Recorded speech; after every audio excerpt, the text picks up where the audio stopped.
खरंच वजन वाढणं म्हणजे रोगांना आमंत्रण देण्यासारखं आहे. तर माझं वजन वाढलं आहे.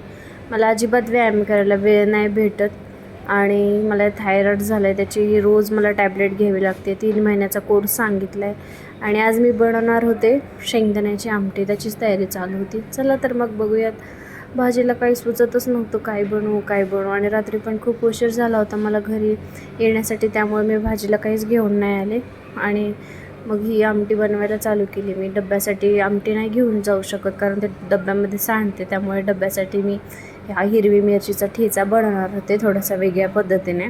आणि मग चालू केलं मी बनवण्यासाठी. पहिलं मी इकडे ठेवलं होतं पण काय माहिती माझं गॅसच चालत नव्हतं म्हणून मला तिकडं शिफ्ट करावं लागलं ते पातेलं. मग मी केलं.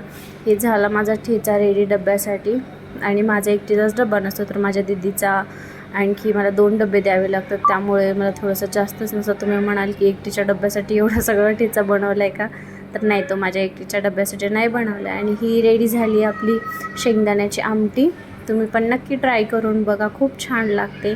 रेसिपी पाहिजे असेल तर कमेंट करा. Bye bye. Thanks for watching. भेटूया उद्याच्या ब्लॉगमध्ये.